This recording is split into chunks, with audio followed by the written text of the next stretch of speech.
अमृत वेले से लेकर अपने आप को चेक करो कि जो व्रत लिया है उस पर चल रहे हैं। संकल्प क्या करना है, वाणी में क्या बोलना है, कर्म करते हुए कैसे कर्मयोगी की स्थिति में रहना है। यह व्रत लिया है ना। प्रवृत्ति में रहते कमल पुष्प समान रहेंगे, यह भी व्रत लिया है ना। जो कमल फूल समान होगा वह परिस्थितियों के बस हो सकता है क्या? वह तो न्यारा और प्यारा होना चाहिए। अगर श्रेष्ठ वृत्ति में स्थित हो तो कोई भी वायुमंडल वाइब्रेशन आदि डगमग कर सकते हैं क्या? वृत्ति से ही वायुमंडल बनता है। अगर आपकी वृत्ति श्रेष्ठ है तो वृत्ति के आधार से वायुमंडल को शुद्ध बना सकते हो। इतनी पावर है। वायुमंडल की पावर तेज है। उस समय अपने को देखो, क्या हम अपने को, अपने बाप को, अपने पोजीशन को भूल गए? इस व्रत को अब पक्का करो। फिर देखो, अपनी बुद्धि में रिवाइज करो कि कौन कौन सी प्रतिज्ञा बाप से की है, कौन सा व्रत लिया है। तो फिर यह व्रत रिफ्रेश होगा, स्मृति में रहेगा, और जितना स्मृति में रहेगा उतनी समर्थी रहेगी। अमृत वेले से लेकर हर चलन को चेक करो। हमारी दृष्टि स्थिति एकरस अलौकिक है। चेहरे का पोज सदा हर्षित है, समय समय प्रति बदलता रहता है। सिर्फ जोग में बैठने के समय कोई विशेष सेवा के समय अलौकिक स्मृति वृत्ति रहती है। साधारण कार्य करते हुए भी चेहरा और चलन विशेष रहता है।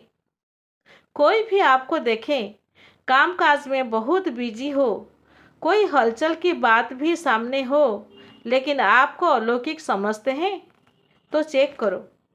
बोलचाल, चेहरा, साधारण कार्यों में भी न्यारा और प्यारा अनुभव होता है।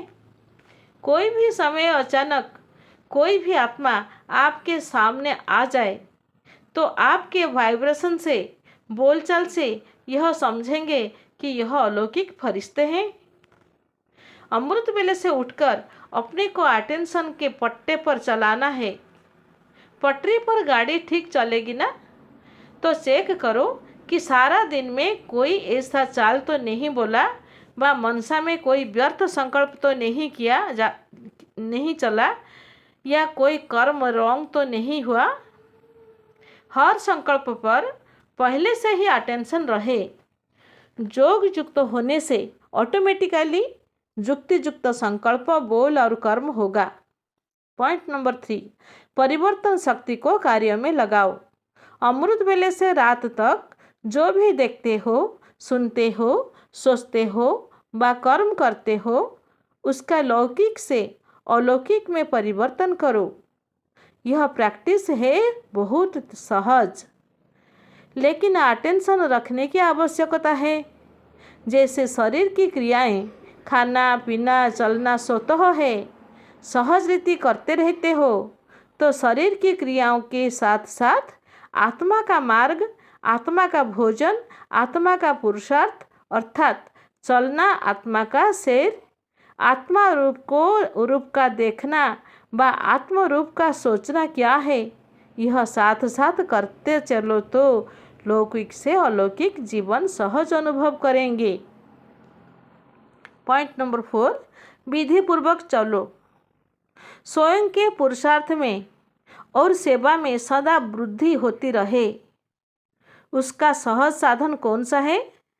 वृद्धि का सहज साधन है अमृत वेले से लेकर विधि पूर्वक चलना, तो जीवन वृद्धि को पाएगा। कोई भी कार्य सफल तब होता है जब विधि से करते हैं। ब्राह्मण अर्थात विधि पूर्वक जीवन। अगर किसी भी बात में स्वयं के पुरुषार्थ सेवा में वृद्धि नहीं होती तो जरूर कोई विधि की कमी है। तो चेक करो कि अमृत वेले से लेकर रात तक मनसा वाचा कर्मणा संपर्क विधि पूर्वक रहा अर्थात वृद्धि हुई। अगर नहीं तो कारण को सोचकर निवारण करो, फिर दिल शिकस्त नहीं होंगे। अगर विधि पूर्वक जीवन होगी तो वृद्धि आवश्यक होगी। आप अमृत वेले विधि पूर्वक उठते हो तो देखो आपके यादगार चित्रों में भी विधि पूर्वक उठाते हैं। कितना प्यार से उठाते हैं हे जड़ चित्र, लेकिन कितने दिल से स्नेह से उठाते हैं। उठाते भी हैं तो खिलाते सुलाते भी हैं, क्योंकि आप इस समय सब कार्य याद में विधि पूर्वक करते हो। खाना भी विधि पूर्वक खाते हो, भोग लगाकर खाते हो ना, या जैसे कि वैसे ही खा लेते हो? ऐसे तो नहीं किसी को खाना देना इसलिए जल्दी जल्दी में भोग नहीं लगाया। अगर किसी को देना भी है, कोई मजबूरी है, तो भी पहले अलग हिस्सा ज़रूर निकालो। ऐसे नहीं किसी को खिलाकर पीछे भोग लगाओ। विधि पूर्वक खाने से सिद्धि प्राप्त होती है, खुशी होती है, निरंतर याद सहज रहती है।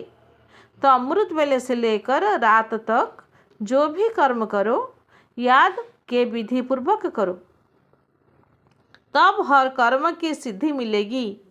सिद्धि अर्थात प्रत्यक्ष फल प्राप्त होता रहेगा।